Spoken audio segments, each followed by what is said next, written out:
If you're experiencing a mental health crisis or thoughts of suicide, dial 988. A message from the American Psychiatric Association Foundation. He's got a man open! Football's back. Do you have your streaming subscriptions to watch the games? It'll cost you. What? Prime, Netflix, YouTube TV, it adds up. Good thing local radio and TV stations bring us hometown games free. But that could change. Tell Washington. Modernize the rules so your local stations keep bringing you the sports you love for free. Text radio to 39179. Message and data rates may apply. You may receive up to 4 messages a month, and you may text stop to stop. This message furnished by the National Association of Broadcasters and this station.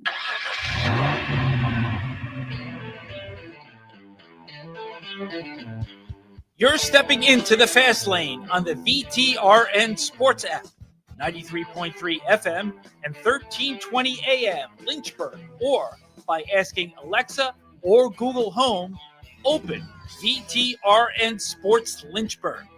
Now, take the fast lane through the topics that matter across the Commonwealth. This is the Fast Lane with Ed Lane. So just because any of us bring something up doesn't necessarily mean we're the first ones to come up with the thought, whether it's here in the fast lane or anywhere in sports media. But it does take the right approach to get the ball rolling on a subject. And credit, no surprise that he would get it, of course, because he's a Virginia Sports Hall of Famer. But credit David Teel, because a lot of people have mentioned in the last couple of years how the ACC's lack of financial commitment has set it back in certain sports. Now, they're not going to be in a spot where every single conference member can generate commensurately close to the revenue that an SEC or a Big Ten school is going to generate. But with the revenue sharing success and initiatives, look at the Miami Hurricanes from the ACC and the college football playoff run, where they'll get more money based on TV ratings and obviously their postseason success. Look at March Madness, Duke men's basketball last year as an example. There is money that can be had to spend to make your program competitive if you want to go down that particular route. I mean, for crying out loud, the idea of James Franklin coming to Virginia Tech flipped the Hokie fan base from a we punch above our weight, which isn't bad in a lot of areas, but that being kind of a badge of honor, as so many people have mentioned, to instead being a situation where Virginia Tech is now committed financially, at least in the short term, with a $250 million project to getting things off the ground with James Franklin, presumably long enough to get them into a better financial situation from a league, or to be winning enough ball games, making college football playoff appearances and making deeper runs where you can then afford to construct large rosters. Because the hard way is if you're not in the SEC or the Big Ten. Now, you may have an oil magnet at your disposal like Cody Campbell at Texas Tech. You may have LDS money at your disposal like BYU. You might have a blend of that like SMU and Baylor with religious ties. TCU can be thrown in there as well. All in the oil-rich state of Texas, all of whom have financial resources. And again, SMU. What's a couple $100 million foregoing an ACC TV revenue in the first 9 years when you're worth a couple $1 billion? That's the infamous quote from their boosters in the athletic.com article. So when you're looking at the ACC, we all knew they needed to make more financial commitments and not be the plucky underdog conference. And there's some schools that are just not going to be able to keep up with this. I think we've got an idea of who they are. Honestly, a large chunk of the new additions to the ACC seem to fit that bill. Boston College, Syracuse, Pitt, among others. We can throw Duke and Wake Forest in there, although Duke has started to spend to their ever-loving credit. But there are a lot of schools that have not done that. So David Teel, though, got the ball rolling. And this is the big difference is the ACC is clearly a better basketball conference this year than in prior seasons. Last year, the most glaring example where they went 2-14 against the SEC in the most infamous 2024, a 24-25 season, SEC ACC basketball challenge. Basketball conference got beat up by football conference that decided to put money into basketball. Things had to change. And the reality is that's the direction for the ACC. Mike Young has said numerous times at Virginia Tech, if he couldn't have a better roster and be better equipped, he would not have been back to coach the Virginia Tech Hokies. So it's no surprise that he agreed with the idea that the 2025 all season has done a great job, as David Teal was the one who brought this up yesterday, and surely he's going to have a great article at pilotonline.com in the next couple of days if he hasn't already, because to get my confession on, doing sales calls today, I've been on social media, as you'll notice, at Fastlane, Headlane, Facebook, Twitter, Instagram, but I have not been scouring that and the internet 24/7. But Mike Young brought this up and was asked about it, how the 2025 offseason has resulted in what is clearly a better ACC. You know, you're going after this kid and somebody else in your league.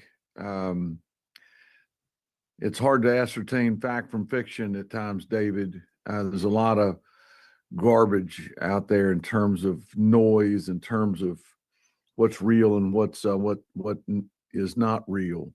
But some of the numbers, yeah, like, wow, holy cow, that's a change. So yes, sir, that was quite evident early on in last year's portal season for all of us. Mike Young noting what was pretty obvious. Ryan Odom at Virginia was even more to the point about how the 2025 offseason has clearly early on translated into a better ACC. Yeah, there's no question about it. I think all of the coaches, administrations were committed to, having this season be, a much better year overall, for ACC basketball. And, and certainly the coaches have done an excellent job. There've been there has been an influx of talent, like you said, really good players on every roster.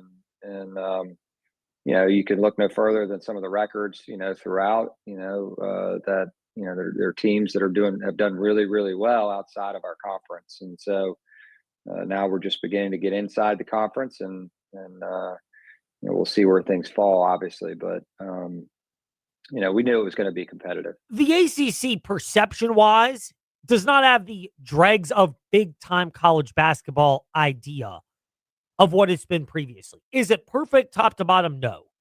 Are there clear have-nots in ACC basketball this year? For sure. Boston College is one example, but they're not the only one. There are other schools where you go, I'd be really surprised if Cal, Stanford, Georgia Tech, among others, make the NCAA tournament. But you got a better collection of teams in the ACC that you believe are legit. I could see both Duke and Carolina making deep runs in March Madness. Frankly, I wouldn't sleep on Virginia. Louisville, they've obviously been very well invested in the first 2 years, or year and a half, technically, but first 2 seasons as we're in the year 2 of Pat Kelsey. So the conference is just in a better spot. And it really mentions it when you look at the conference play and the reputation of the ACC. And I get it. I don't overinvest in, I do believe the term way too early is the part that we need to emphasize. But if you go online and look at your CBS Sports or ESPN.com or whomever, Bracket Matrix is the one that compiles them all, but your March Madness projections. This is not a 3 to 4 bid ACC like in prior years. They're fringe teams that you can make a compelling case that a number of them could join what most people consider right now to be the locks of Louisville, Virginia, and the 2 Carolina schools, Duke and UNC. There are other schools that look like you could at least make a compelling case. Not all of them are going to get in, but Tech, NC State, Wake Forest, Syracuse are some that have been rattled off. I'm probably forgetting a handful of others that warrant that type of consideration. Miami is in that category amongst many. So there are a number where you can go, oh, I could see a path to them being in. That is part of the difference. The other thing is you got to realize that it's not easy playing the transfer portal market.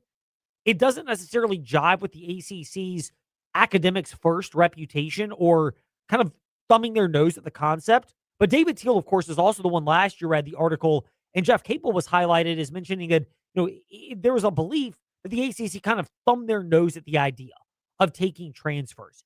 Some of that is understandable, as Mike Young mentioned, that transfers, they're not always a lock to hit, even though it's a market you have to explore. It's not a surefire answer. And there's some bad bets in that portal. But I look at what Coach Odom has done, and a number of others that have really made their teams better in short order. across the league what Mark Madsen's done. Mark Madsen's got a good basketball team. Kyle Smith's got a good basketball team.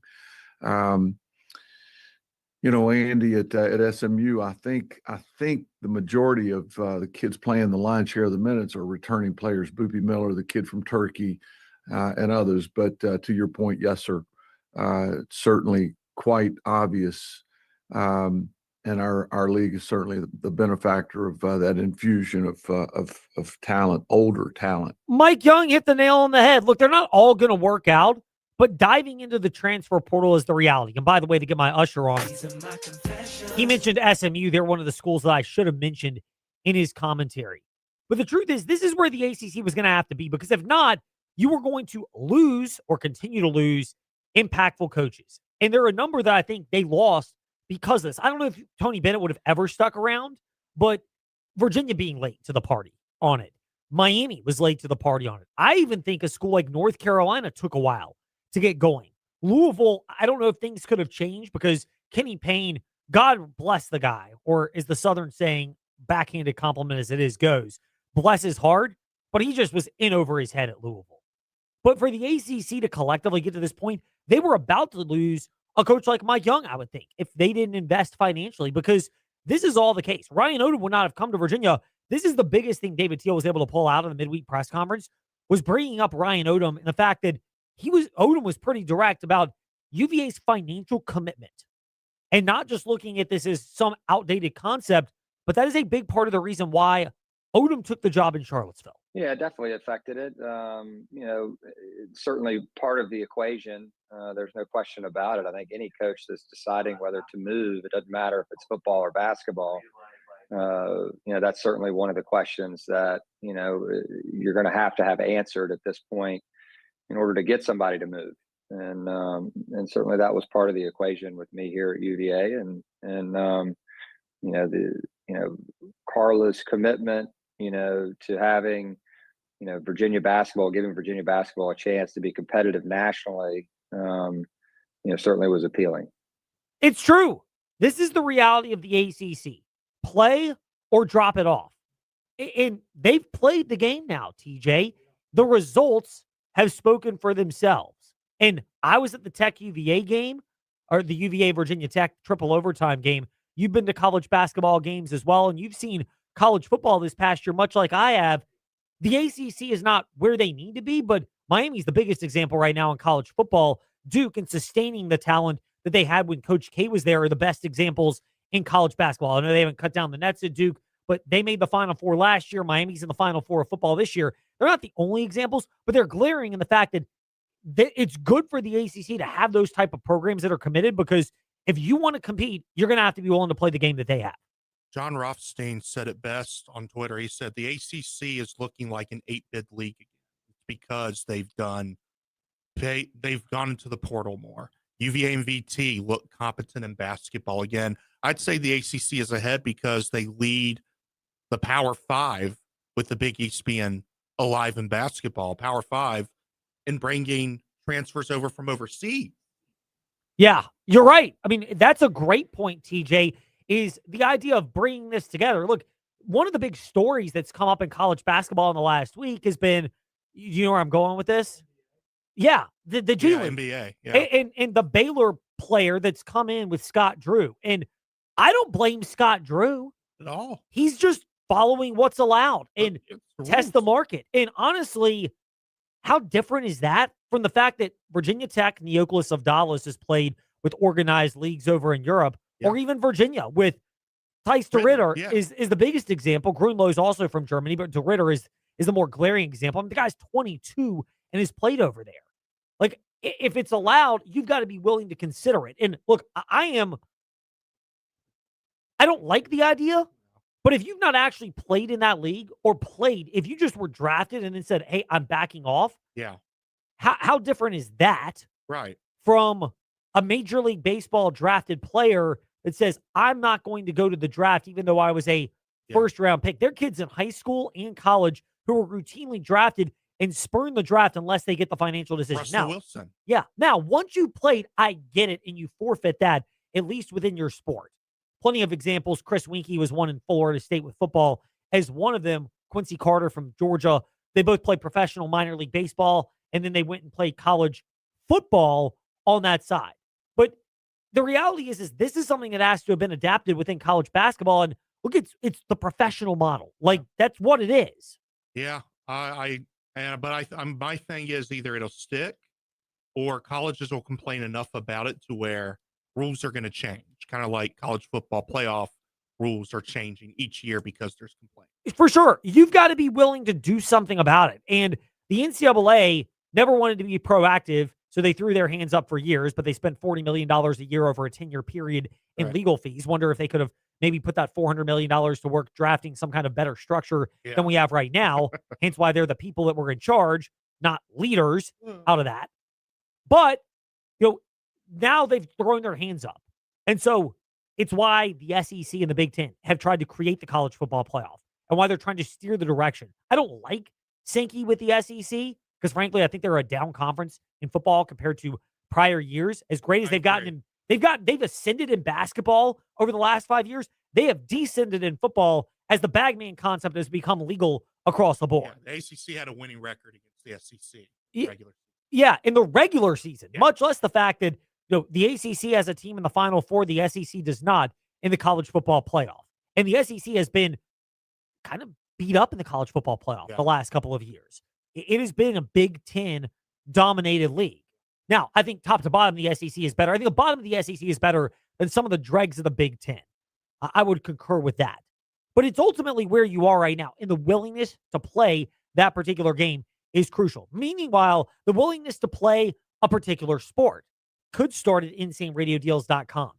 Food options are there. Also, a couple of those Crosswhite Athletic Club memberships are still left, and you can get them at a special rate at InsaneRadioDeals.com, well below the list price. Plus, other great deals always waiting for you at InsaneRadioDeals.com. Speaking of leadership, or lack thereof, there is a lack of leadership in certain spots. Other leadership voids have been filled. We get to touch on that right now in... It's time for Fast Five at Five-ish. Five-ish minutes on 5 relevant topics done around 5 p.m.-ish. Ish, because our counting skills are kind of ish. Let's start with number 5. So Liberty's co-defensive coordinator Kyle Krantz took a job at Colorado State. And the Flames also lost linebackers coach Josh Lynham, who has become the co-defensive coordinator at JMU. There was going to be staff change at Liberty. You've now got 3 prominent coaching roles that have been vacated when you include the retirement of Willie Korn, the offensive coordinator for Liberty. It's necessary to have had fresh blood. I mean, again, we've touched on this before, but the regression of where they are, it was necessary to have those type of changes. Sean Quinn is now the defensive coordinator at Liberty. On the surface and the ability to recruit, it's a fantastic thing. I do have my skepticism because he was by and large in charge of the Sam and nickel position at Virginia Tech in 2022, and then the star and nickel position in 2023, 2024, and then outside linebackers this past year. Now, good, he's worked with a number of positions on the defensive side of the ball, understanding responsibilities. Questionable is the ability to get those units to perform at a maximum level. Obviously, Brent Pry was fired as Virginia Tech's head football coach because, in large part, their defense and their talent was never able to quite mesh up. I think it is reasonable to express that as being an area of concern for the Liberty Flames is what you'll get with Sean Quinn. Now, he can recruit, which is part of the reality, maybe more than ever at the G5 level because the budgets are smaller, relatively speaking, than at the Power 4 level. He is known as a very standout recruiter. So, all things to keep in mind. John Manson of CFRI.com joining us around 5:45 today in the Fast Lane to discuss that. Meanwhile, other coaching nuggets in number 4. Anthony Poindexter. He's not coming back to Virginia. He's not going to Virginia Tech as their defensive backs coach. He has been named the defensive backs coach at Tennessee. I get the move for Anthony Poindexter. 1, it's SEC money. 2, how long does he want to be with James Franklin where he was at Penn State in either a co-defensive coordinator role or a position coach role? It's challenging to become a defensive coordinator or a head coach at the collegiate level or an offensive coordinator because it often requires bouncing around from stop to stop. And Poindexter now is on that particular path. UVA for a bit, Penn State, now at Tennessee. But if he ever wants to have a chance to be a defensive coordinator, he almost had to put himself in a spot where he was going to a different staff and developing different connections because it never felt like the James Franklin connection was going to yield him the position that he wanted. And I don't begrudge him either for the fact that he grew up in an era where Virginia Tech and Virginia players could not stand each other. I don't know if that sentiment is quite the same now as it's been in prior years. These players are so transient from year to year, it's really hard for me to believe that they grasp the same level of year-over-year vitriol for a particular fan base unless it's one of the bigger rivalries in college sports. Duke, Carolina in basketball, Ohio State, Michigan in football, Bama, Alabama in college football. Those are ones where I can see it being the case. But Poindexter's era was different, and that's another thing that is not to be discounted. Meanwhile, speaking of defensive backs, Number 3. Virginia Tech does add 2 defensive backs, one with UVA ties. Former Virginia Cavalier and Gretna Hawk, Vic Hall. Defensive backs coach on the defensive staff. And he will be the defensive assistant to Anthony Midget, who is reportedly going to take that job when the Pittsburgh Steelers season concludes. They will wrap up our NFL Wildcard Weekend action Monday night after the Megan Duffy Coaches Show right here on the VTRN Sports app in 93.3 FM. For Virginia Tech, Anthony Midget has ties to Virginia Tech. I always think it's valuable to have a couple of people on staff who have ties to a particular university. Think of J.C. Price for a while in football. Think of a guy like Chris Slade at Virginia as well. You don't need a ton of them. You don't need a glutton of them because I think it's been devalued to a certain extent because of the transient nature of college athletics. But having a couple of those, I see as there being value in that spot. Meanwhile, speaking of staff changes, Number 2. the Virginia Cavaliers offensive line coach Terry Effernan is heading back to Stanford to become the offensive coordinator there. Look, it's hard to begrudge Heffernan. He was at Stanford before he became the O-line coach at Virginia. This is a job upgrade, moving up to being an offensive coordinator where you can continue to ascend the coaching ranks.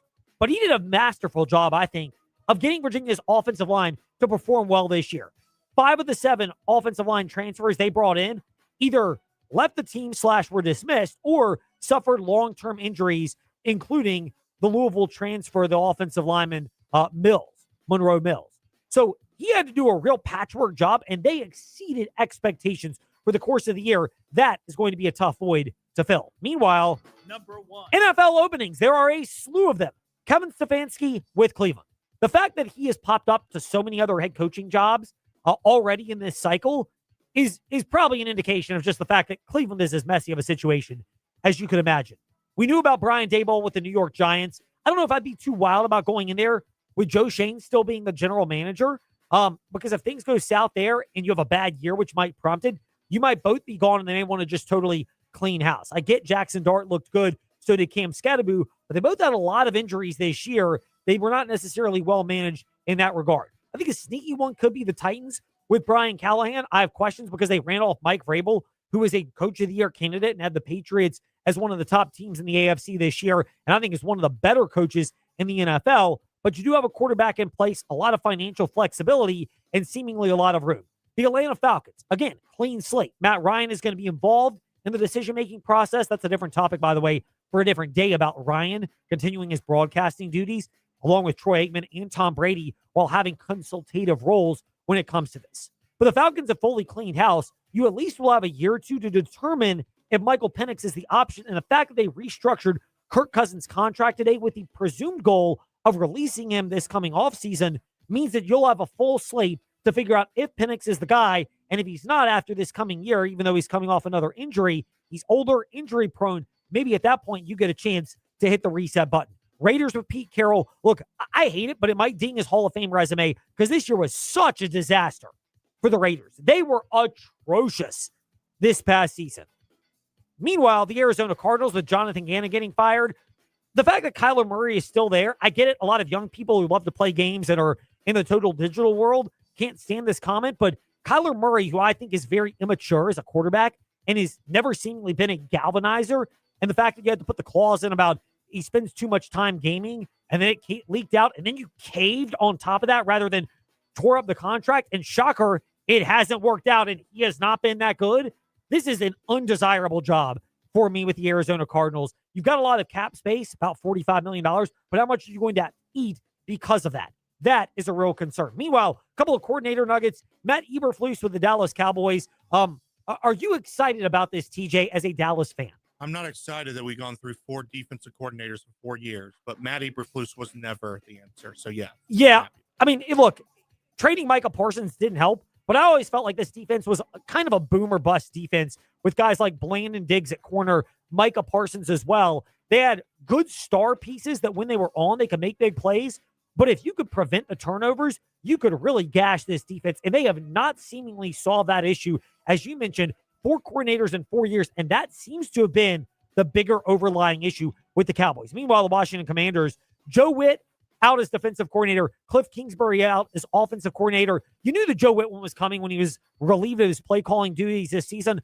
Trey Lyle has touched on this very well with Lake Lewis in the morning warm-up, 7 to 8 a.m. weekdays right here, VTR and Sports app, especially their chats with Lake Lewis of sportsjourney.com. But Cliff Kingsbury, as his time in the system goes further, it seems like the results go backwards. Not really good at making those X-level adjustments. That has been a concern the Commanders must address. Meanwhile, we will address those moves when we return. Madam President, our reporter, boots on the ground, present in the press box for the entire season. Perfect attendance. Seawall joins us next here in the Fast Lane to discuss those Commanders changes. I'm Chuck from Aquatrack Adventures in Salem. The Virginia Talk Radio Network and InsaneRadioDeals.com have helped our company grow by sharing our company's message throughout Central and Southside Virginia. The gift cards and experiences sold on InsaneRadioDeals.com have brought us many new customers. If you're a business that wants to grow with a message that resonates and gets results, I highly recommend InsaneRadioDeals.com and the Virginia Talk Radio Network.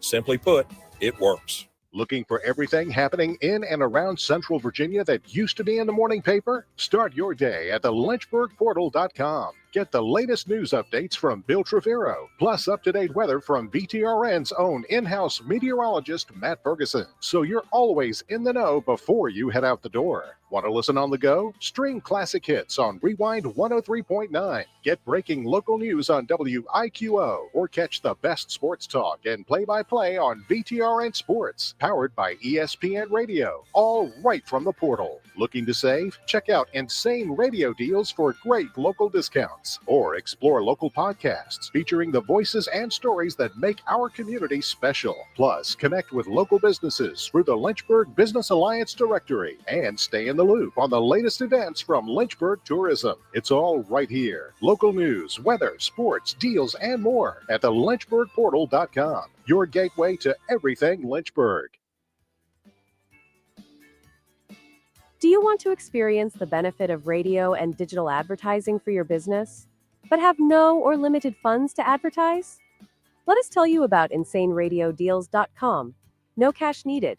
We will advertise your business on our 8 over-the-air AM and FM stations and our digital platforms that distribute out news talk, sports, and classic hits in exchange for gift cards, tickets, or experiences that will be used for your business.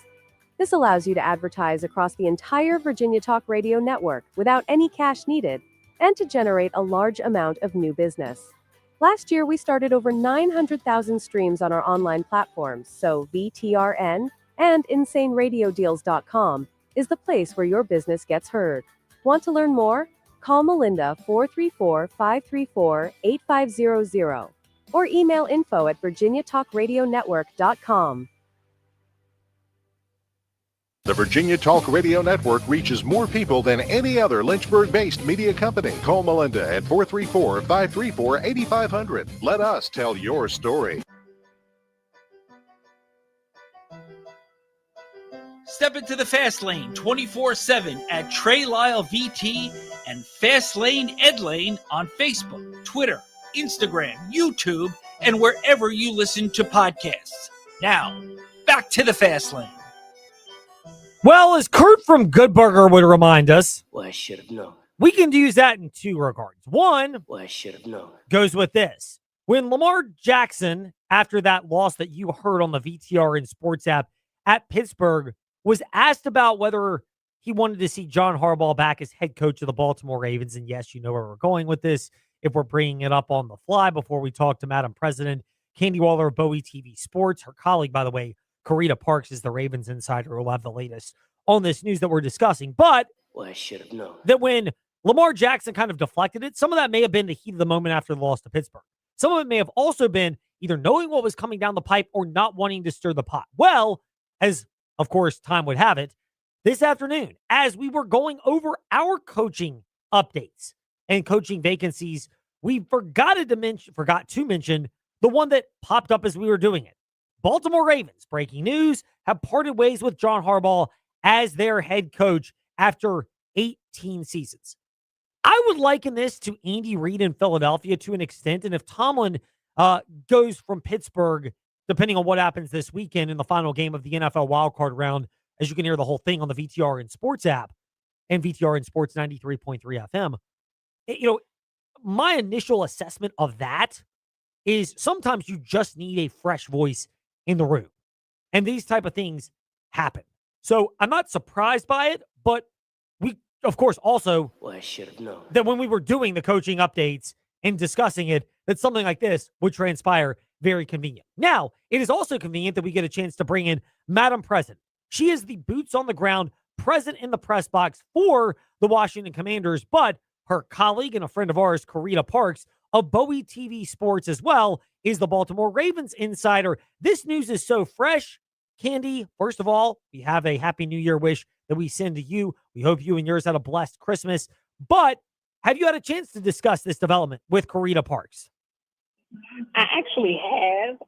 She was in her car, and I think I was kind of like, oh my gosh. We made a joke earlier because locker room clean out was just yesterday for both the Washington Commanders and the Baltimore Ravens. And I said, wow, we've gone from an AFC championship in Baltimore to an NFC championship with the Washington Commanders to neither of them being in the playoffs and now just having to go through rounds of firing. But Coach Harbaugh was like, whoa. So this will be a very, very interesting offseason. And I hope you all are so closely locked in with Bowie TV because we are there on site with both of these teams that this offseason is going to be huge for both of those franchises' futures. Well, it is. I mean, the Baltimore Ravens, they have an entirely new direction coming off the news that you and Karita Parks discussed this possibly coming. And Karita is a friend of ours in the Fast Lane as well, and the Bowie TV Sports boots on the ground reporter for the Baltimore Ravens. But the Ravens now, is this the most coveted job that has popped up, head coaching job on the market right now? I think absolutely. I think also in this offseason, there needs to be some restructuring to Lamar Jackson's contract. I mean, there is a lot of moving parts. I mean, oh my goodness, could you imagine that this is a time where they get rid of both the coach and the quarterback? Or like what happens here? This also means that Coach John Harbaugh is now the top candidate for a head coaching position in the market if he decides to continue on with coaching. So this is huge for the league and sports overall. Coach Harbaugh's been there 18 years. I mean, he's already, had his family there in Baltimore. He's just a staple in the community. So there is going to be a lot of reflection and just movement in Baltimore for sure. Yes, in Washington, but Baltimore, it's now all eyes are on the Baltimore Ravens. Bowie TV Sports on Twitter and Instagram for the latest on what's going on right now with the Baltimore Ravens, as Karita Parks, friend of ours, is not with us in the Fast Lane. Her colleague Candy Waller is, but they have you covered with the developments of John Harbaugh and the Baltimore Ravens parting ways after almost 2 decades together in what has been a very long partnership. Meanwhile, speaking of semantics and how things are phrased, the Washington Commanders have 2 coaching candidates that have popped up. One of them is the offensive coordinator, Cliff Kingsbury. They termed it a mutual parting of the ways today. Is that the way you see this? Is this more of the Commanders wanting some kind of fresh direction for Jaden Daniels, given the way the season didn't go great for him or this entire offense? Or is there a desirability that Kingsbury may be a hot commodity somewhere else and legitimately, even though it was a short partnership, it felt like it had run its course? I think it's a multitude of things of some of what you just said. I think they literally mutually agreed to part ways. There was definitely some difference of opinion on the balance between sticking with the run, going with the pass. And we saw a lot of that kind of materialize in games. I think there's also a lot of different opinions on the development of Jaden Daniels. In the games that he did play this season, can't necessarily say that you saw much of a development there in his second season. So there are very strong opinions and thoughts on what needs to happen, especially going into this third year of the Dan Quinn, Adam Peters era. And they have been clear that what happened this year cannot ever happen again. So I think it was a mutually, agreement, but I also think Cliff was kind of like, hey, maybe this isn't the right space for me. Maybe this isn't, what I should be doing. And, he very well said, hey, I'm going to look at some other opportunities as well. But yes, that did come to a screeching halt today after Coach Quinn had an opportunity to meet with him this morning. Candy Waller, Bowie TV Sports. They're at Bowie TV Sports on Twitter and Instagram for all the latest. They do have the Baltimore Ravens coverage for the development that has popped up in the last half hour of John Harbaugh and the Ravens splitting up after almost 2 decades of working together. Plus, the Commanders, coordinator changes on both sides. We will get to defensive coordinator Joe Witt Jr. in just a moment with Candy Waller. But another one on Cliff Kingsbury. You mentioned the development of Jayden Daniels. How much is that the driver? Maybe not Jayden Daniels behind the scenes pulling the levers and pushing the cords on this, but the fact that the Commanders have to find a way to do that, and that does have to include the right balance of a run-pass game to make sure Daniels does not suffer the type of injuries that plagued him off and on throughout the entire season. Absolutely. And I want to also be clear that this isn't at all Jayden pulling any strings behind the scenes. He absolutely adores Cliff Kingsbury. They have a very special relationship, and he absolutely, he just adores them, right? But you got to understand the business aspect of this. And to your point, Jayden experienced some injuries this year, which he hadn't dealt with previously in his career, right? He definitely shared with us that this was new territory for him, for his family. He's never really been injured. And if he had been injured, he was always able to play through it. So this was something that definitely, still started his growth, that started the team's success. And they have to look out for the long-term and the consistent success of this team. And Jayden Daniels is a critical part of that. You mentioned that, the success for this team. What does this hinge on, finding a coordinator that, we don't need 3 yards in a cloud of dust when you have someone of Jayden Daniels' skill set, but somebody that can make sure the offensive line gels the way it never seemed to this year, and also the fact that you do have a complementary run game, because Jayden Daniels, as electric as he was his rookie year, if you put that much of a burden on him with no real weapons the entire rest of the season, it's really hard to sustain that physically.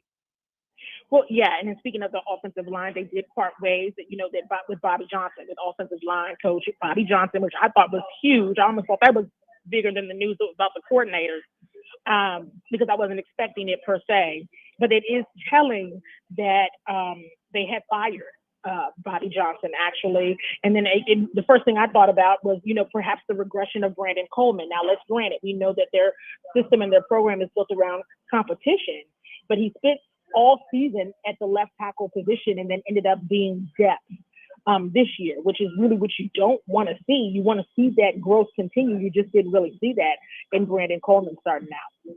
Candy Waller with us here in the Fast Lane. Bowie TV Sports, Twitter and Instagram are the best ways to keep up with the work that she and her colleagues are putting out on the Beltway area sports coverage. And some of that extends deeper into Virginia as well, particularly with their partnership with Legacy Maker Sports and the great photography that you often see from those two outlets at Fast Lane, Ed Lane on our social media platforms. Seawall, you mentioned Joe Witt Jr., and we did as well, out as the defensive coordinator. Not to stir the pot, but is this the one where we probably could have seen this change coming when Dan Quinn took over the play calling duties in the midway point of the season? Absolutely. This one should not have been a surprise to anyone. And one of the things that I noted when we were in Madrid and we had our last kind of press conference with Joe Witt Jr., Dan Quinn had already taken over the defensive coordinator play calling responsibilities. One thing that Joe Witt Jr. did is he actually shook each and every one of our hands. He thanked us for our coverage. He talked to us specifically, and that was kind of like my in-person sign, like, okay, he already knows he's out of here. And so that one should have been a no-brainer, really. There had been, of course, some questions, of course, with Cliff because of all of the injuries on the offensive side of the ball. But with Joe Witt Jr., that one was a little more cut and dry. You knew that one was going to happen. And that was not necessarily mutual. They had terminated Joe Witt Jr. You mentioned all of this, and we've touched on the defensive coordinator change that many expected. Joe Witt Jr. out as the Washington Commanders defensive coordinator. Seawall, what are the Commanders looking for in their next replacement on the defensive side of the ball? I think that's a key question. And it was something that we weren't able to get into in our end of season press conference with Adam Peters and Dan Quinn yesterday of what they were really looking for in the next one, because of course at that point they're like, we're not, they're not going to spill any beans to us a day in advance.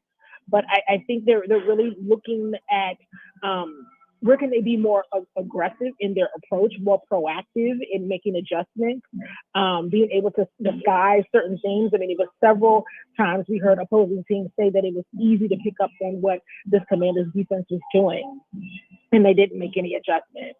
And I also think there is a pitch to get a bit younger, right? And to get more stronger, especially at the line of scrimmage, to get faster, really invest in another edge rusher. And so it'll be interesting to see how they pivot. But one thing that they were clear on was that what happened this season cannot happen ever again. That's a big thing for the Washington Commanders, is not being as leaky as they have been on so many levels defensively. The coverage is not leaky. It is airtight at Bowie TV Sports. Twitter, Instagram, the easiest places to keep up with them. They are on Facebook and YouTube as well, if you prefer to consume them that way. Madam President, Bowie TV Sports, Candy Waller with us in the Fast Lane. Seawall, we appreciate your time today. And is a congratulations in order? You were, and I love the hashtag for this, present in the press box for the entire slate of the season. Much like my kids are trying to do the month of January, you get a perfect attendance mark, and for whatever that's worth from us. Oh, well, yeah. Well, thank you so much, as always, for having me. I love the partnership that we have. And, hey, listen, yes, Happy New Year, but look at how it's already started. This offseason will not be dull at all. This will be a jam-packed season of a lot of updates. We didn't expect it to be 24 hours after locker room clean out, but hey, here we are. Here we are, which means here we might be again with Madam President of Bowie TV Sports. Be careful, Seawall. This offseason might mean we're going to be calling on you quite a bit. Exactly. Hey, it just so happened that it worked out that we had our call today instead of yesterday. It all makes sense now. Hey, you and I both, we always say it's not our time, it's God's time. I didn't know what that meant yesterday, but I know what it means today, so I'm thankful. Hey, amen to that. Thank you guys so much. Our pleasure. Candy Waller with us here in the Fast Lane. When we return, John Manson from AseaofRed.com will pivot off of this to the Liberty Flames and touch on them when we return. Women's basketball, men's basketball off to good starts. The transfer portal. How much do you invest in what we've seen so far? All of that with John Manson next here in the Fast Lane. Mark Dalton here with Terry Volkswagen. Get ready to fall head over heels for the perfect VW SUV. One size doesn't fit all, though, and that's why Volkswagen has an SUV for everyone. From the compact and affordable Volkswagen Taos to the tech-packed Tiguan and the spacious Volkswagen Atlas. No matter which one fits your lifestyle, you'll love the comfort, performance, and safety. Stop by Terry Volkswagen on Forest Road in Lynchburg or check us out online at terryvw.com. Terry Volkswagen. You'll love our cars. We're joined by Corey Argentino from Earthright Mid-Atlantic and Earthright Roofing. Corey, blending those two together, the ability to work with people for both their roofs and solar, how does that work? Well, it really coincides because a lot of folks needing solar panels also need a new roof. And some people just need a new roof. And with a trusted brand like Earthright, you can't go wrong doing your roofing or your solar project or both with us. How beneficial is it as well that when consultants come to someone's house or business, they can get consultation on both solar and roofing? This saves a lot of time. You're not having two different people come out. You got one person. They understand both. The process is less time consuming and the project moves along a lot smoother, having one team, one project working together with the other team. Corey Argentino from Earthright Mid-Atlantic and Earthright Roofing. Corey, thank you for your time today. You're welcome. Indeed. Come by, see the showroom on Timberlake Road in Lynchburg, and learn more at earthright.com. Hey, small to medium business owners, if you're frustrated with slow IT support, high costs, or paying for services you just don't use, it's time for a change. Hi, I'm Colt with We Fix Stupid Computers. We provide reliable on-site and remote support tailored for businesses just like yours. And we go beyond just fixing problems. We empower your staff with real tech knowledge so they can work smarter every day. From repairs to training to full IT support, we save you time, stress, and money. Call We Fix Stupid Computers, 434-525-8590, where smart support meets real savings. New year can mean new changes in your life, but you know what will never change? The great deals that you get on InsaneRadioDeals.com. And we don't just feed your taste buds, but we feed your adventurous side, your hobbies, your interests, with great rates on Rise Up Climbing Passes, Aquatrek Adventures, and Cross-White Athletics Club. Or if you're a sports nerd like me, we've got gift certificates for ASeaOfRed.com and BNC Sports located at River Ridge Mall. All this and more at InsaneRadioDeals.com. So styles make fights.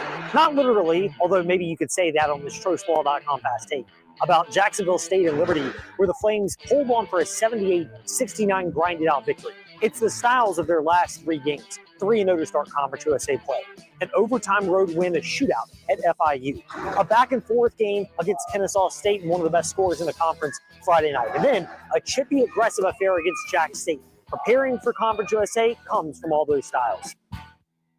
Hey, gang, this is Bud Foster, former defensive coordinator for the Virginia Tech Hokies. You're listening to The Fast Lane with Ed Lane and Trey Lyle. Join the chat at Trey Lyle BT and Fast Lane Ed Lane on Facebook, Twitter, YouTube, and Instagram. I mean, they say lead with the biggest stories, but the thing is, once we start diving into Liberty Flames men's basketball and Liberty Flames football, and we aren't even going to get to all the coaching or all the transfer portal changes today in the Fast Lane. We'll get to some of that, but a lot of it's going to be much bigger with John Manson from ASeaOfRed.com. We will start off our chat with the founder and reporter for ASeaOfRed.com, John Manson, who is back with us once again in the Fast Lane. John, first of all, Happy New Year to you. I know I got to wish that to you this past Sunday over in, but we also get a chance to wish that to you, to our audience. Liberty Flames. We'll start with women's basketball, and then we'll pivot over to men's and then football to wrap it up today. For women's basketball, overview. They came off a disappointing December, 3 straight losses, kind of reeling in the first year of Alexis Sherrard.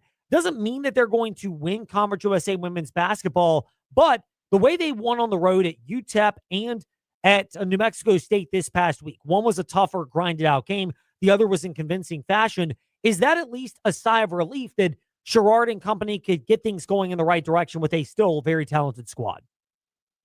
Yeah, I mean, Coach Sherrard, like you mentioned, his first year as head coach, taking over for, Kerry Green. He's done a really admirable job. Got a very young squad, a couple of sophomores that they're kind of riding, in Avery Mills and Emmy Stout, and inside-outside combo there, former LCA standouts. And, they've done a really good job. You mentioned getting out to a 2-0 start in conference play. And, it's a young team, but I think based on what we've seen to this point, even in their non-con play, I mean, they had a couple of rough patches and in it non-conference play with a couple losses in Hawaii in a tournament there, but played some good competition and, also had some pretty good wins there as well too. So I think they've proven they'll at least be competitive throughout conference play. And obviously it's only been 2 games. You got a 20-game league schedule. So it's a long way to go, obviously.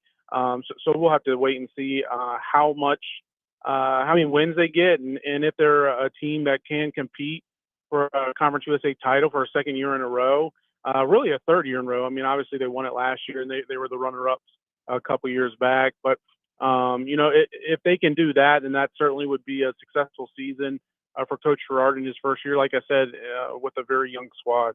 John Manson, ASeaOfRed.com, with us here in the Fast Lane. From Liberty women's basketball and their good start to Conference USA play to the men who are off to a 3-0 start. We will get bigger picture on this in just a moment, John. But little picture, Sunday against Jacksonville State. I mean, we played the old Kurt from Good Burger soundbite. Well, I should have known. R.I.P. to the legend that played that character, by the way. He passed away last year. But when you mention Liberty Flames basketball, how much did their maturity show during that game, especially as the second half got aggressive, against a team that you probably should have anticipated given Jacksonville State's pedigree with Ray Harper, always kind of the chip on their shoulder type program. Yeah, I mean, especially, you go back to that game, the first half, the Flames weren't able to do much on offense. Caden Matheny was their only offense, really. And I believe he had 15 points at halftime, 15 of the team's 27. So he kind of kept them afloat, as fellow backcourt mate Colin Porter said in the post-game press conference. And then in the second half, it was a lot of Liberty getting to the line due to some of that physical play and obviously the technical and flagrant fouls assessed to the Gamecocks. And Liberty took advantage of getting to the line, something that they've struggled to do early this season and then also the last couple of years as well, too. But, shot 78% from the free throw line for the game against Jack State. And, yeah, you mentioned, talking about just their maturity and not letting the extracurricular stuff get in their way of their ultimate goal. And I mean, it's a veteran team. It's something that you'd come to expect out of, a team led by two fourth-year players in Colin Porter and Zach Cleveland, and then a third-year guy in Caden Matheny at Liberty. And he's in his fifth or maybe even sixth year playing college basketball. So, it's something you would expect, and it's something that we've learned. I'm sure we'll talk about it here in a minute, but the 5-game winning streak that Liberty is currently riding, including that first 3 to open up conference play, and winning games in different ways. Whether it's a hectic, fast court, up and down type of frenetic pace, or more the slow grinded out as it was on Sunday. You touched on the thing that we'll get to in a moment, which is the 5-game winning streak, including 3 in a row to start Conference USA play for the men. But the Jacksonville State angle, I mean, we've had some fun with it with Ray Harper. He's his own character, but he kind of is a chip on his shoulder type guy. Rich Rod was that way when he was the football coach for Jacksonville State, and it goes back to his time at West Virginia and maybe even before that. And obviously he left Jack State to go back to Morgantown. But is this kind of an underrated rival now for Liberty in multiple sports that, I know they and Jacksonville State don't seem to operate the same way, chip on their shoulder versus we know what Liberty stands for. But the fact that, when you've got that, it makes for compelling matchups like we've seen in multiple sports, including basketball this year. Yeah, I mean, we've definitely seen that, and football, Liberty and Jack State kind of been the toast of Conference USA since they both joined the league prior to the 2023 season. Obviously, Liberty won it then, and then Jack State won it in 2024. And Jack State got back to the conference championship game this year before falling to Kennesaw State.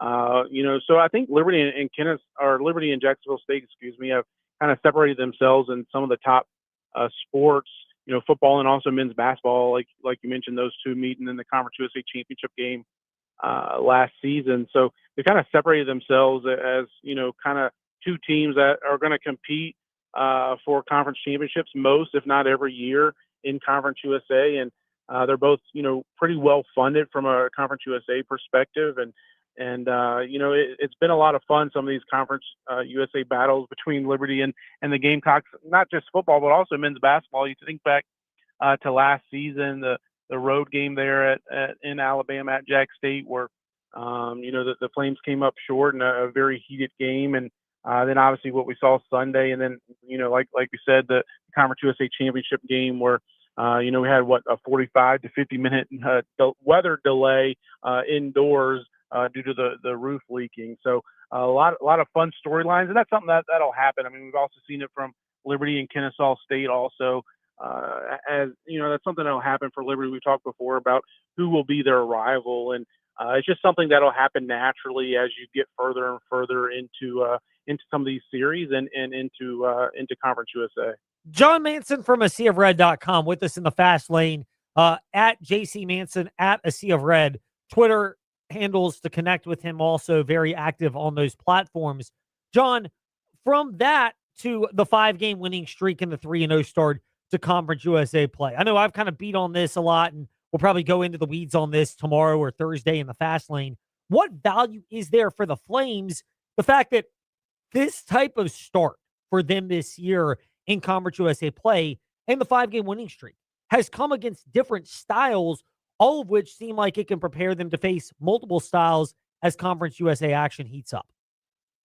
Yeah, it's something, Coach McKay talked about Sunday in his post-game press conference, was just how almost every team in Conference USA, 12-team league now, has a different style. And, we saw it with FIU in the Conference USA opener a week ago, a week and a half ago now almost, but where Liberty and the Panthers were playing up and down, full court type game, very frenetic style, went into overtime. Both teams scored 90 plus points, and FIU, kind of plays Jeremy Ballard from that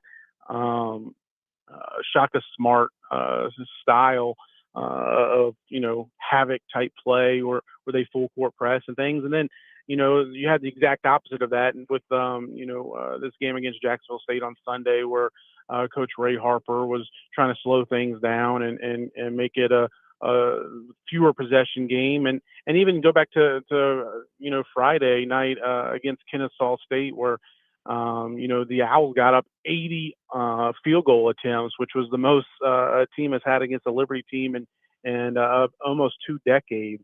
A team in Kennesaw State, one of the best offensive rebounding teams in the country. So a lot of different ways for a lot of different styles that the Flames will face and have faced in Conference USA, and a lot of different ways that this team has proven that they can win. And it doesn't really come as much as a shock, like we talked about earlier, is you got those veterans, and they've been around the block a time or two, and or 3 now in Conference USA play, as they're going on the 3rd season for that big 3 that we talked about previously of Porter, Cleveland, and Matheny. And they kind of know what to expect from some of these coaches, some of the styles. While the opposing team's faces and players have changed, on the roster, a lot of the coaches are the same, including Ray Harper and now Petway there at Kennesaw State for a 2nd straight season, and then also Jeremy Ballard, somebody Liberty's faced all 3 seasons in Conference USA, and we'll see it again this week with Talvin Hester Thursday night at Louisiana Tech. They got different names and faces that'll be in that Bulldog uniform, but same type of style of play. And then, they like to slow it down as well, kind of similar to Jacksonville State type of game. And then, Saturday against Sam Houston, Chris Mudge there as well, that Liberty's faced before. So, those coaches have they've already showed their cards, if you will, as far as like how they're going to defend this Liberty bunch with that big 3. And, so Liberty's just trying to adapt to it and find ways to win, which they've been successful enough to do so far through the first week of conference play. John Manson with us here on the Fast Lane, W227 BG Timberlake, WVGM AM Lynchburg, WMNA Gretna Danville Southside, the VTR in Sports app, and Fast Lane Ed Lane. However you listen to podcasts, including Facebook Live and YouTube, ways to keep up with us. Of course, he's at aseaofred.com and at JC Manson and A Sea of Red on Twitter. John, football. We will get to the transfer portal developments as they unfold, and that will happen over the next couple of weeks. But coaching staff changes for the Liberty Flames. A totally retooled defense may not be the right way to describe it, but there are going to be a lot of new faces on defense. Kyle Krantz out, Josh Lynam out, Northern Colorado, the real UNC to you, Bryce and Gordon. Trey can reemphasize that tomorrow in the morning warm-up, 7 to 8 a.m., VTR and Sports app.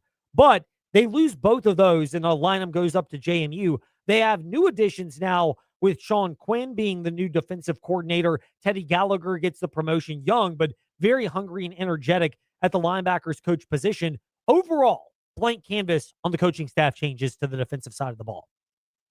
Yeah, I mean, it'll be interesting to see what this defense looks like under Sean Quinn, who takes over as the defensive coordinator. And there will not be, co-defensive coordinators for the Flames in 2026. It'll just be Quinn and his scheme. And so, we'll have to wait and see what that looks like.